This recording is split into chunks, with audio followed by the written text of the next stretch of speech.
Hello and welcome to this episode of 3 Minute IELTS. My name is George, and in this video I shall be speaking for 3 minutes about the fluency and coherence aspect of the marking criteria, and I will be focusing on around 5 and upwards and what people need to do for that. So let's begin. Fluency and coherence is probably the first thing that an examiner will notice with regard to determining your score, because that is perhaps the most obvious thing. Fundamentally speaking, fluency means you are able to start speaking and keep speaking.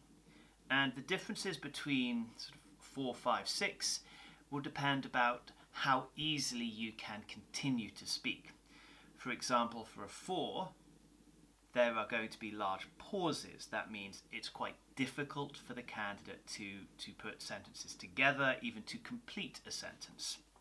For 5, we are looking at candidates who can keep talking, but usually that means their voice is slow and they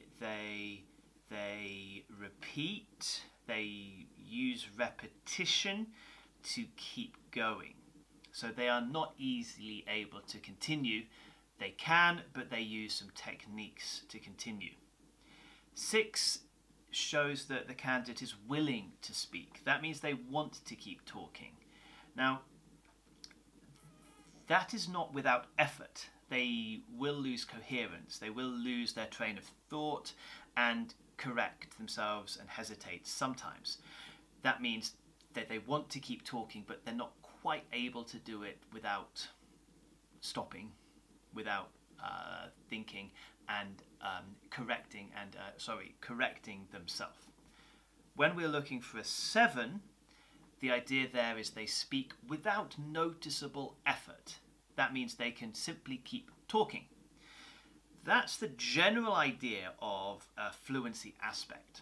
And I like to talk to students about this, is the idea, if I ask a question, are you able to simply answer that? Now, the coherence aspect builds more as we go, becomes more important as we build up the bands from 6, 7, 8. The more you talk, the more you will be trying to join ideas together. You will use connectives, you will use discourse markers, and you will try to show some flexibility in that. So as you develop an answer, are you using reference to talk to ideas you've already introduced? Are you linking your sentences with thus, however, therefore, things like this? That's what we are going to be looking for in the higher levels. For your highest levels, we're looking for someone to develop their answer in a very logical and quite intelligent way. So that's 3 minutes about fluency and coherence. Thank you very much for watching. If you have further questions, please don't hesitate to make a note underneath, and feel free to like and subscribe. Thank you very much for your attention, and I hope to see you next time. Goodbye.